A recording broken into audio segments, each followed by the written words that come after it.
সত্যি কথা বলতে গ্রামেও যে এত সুন্দরভাবে পুজো হয়, আজকে না আসলে আমি বুঝতেও পারতাম না। যদিও বা আমি গ্রামের ছেলে, কিন্তু গ্রামে থাকা হয় না। তো হ্যালো বন্ধুরা, আমি সুমিত। তোমরা আমাকে অনেকেই চেনো।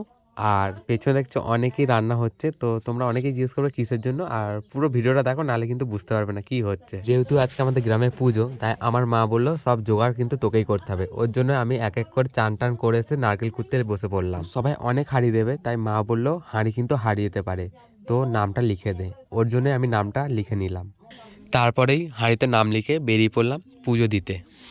আর একটা জিনিস তো বলতে ভুলেই গেছি, যারা হাঁড়ি দেবে তাদের কিন্তু নিজস্ব কাঠও দিতে হবে। আর এইদিকে দেখো আমার মা কাঠটা নিয়ে যাচ্ছে। আর এইদিকে দেখছি যে পুজো কিন্তু শুরু হয়ে গেছে, আমাদের মনে হয় একটু আসতে দেরিই হয়ে গেছে। আর এরমভাবেই যে রান্না হয়, এই জিনিসটা আমি প্রথমবার দেখলাম। তো চলো, আমিও খুন্তি নিয়ে কড়াই নাড়তে লেগেই পড়লাম। আর একটা জিনিস তোমাদের তো দেখাতে ভুলেই গেছি, দেখো কিভাবে রান্না হচ্ছে। কোনো হাঁড়িতে খিচুড়ি, কোনো হাঁড়িতে পায়েস, আর কোনো হাঁড়িতে তরকারি।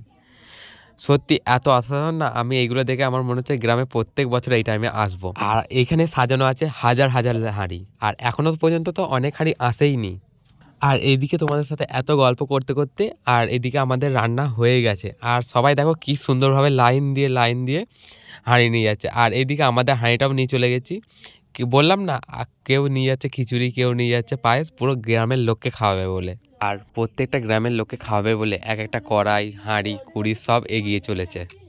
আর এইদিকে দেখো এক একজন করে সবাই কিন্তু খেতে বসে পড়েছে। আর তারপরে নিজেও আমি একটু টেস্ট করে নিলাম, আর খাবারটা কিন্তু সেই লেভেলের হয়েছিল। তো আজকের মতন টাটা, তোমাদের সাথে দেখা হচ্ছে নেক্সট ভিডিওতে। টাটা।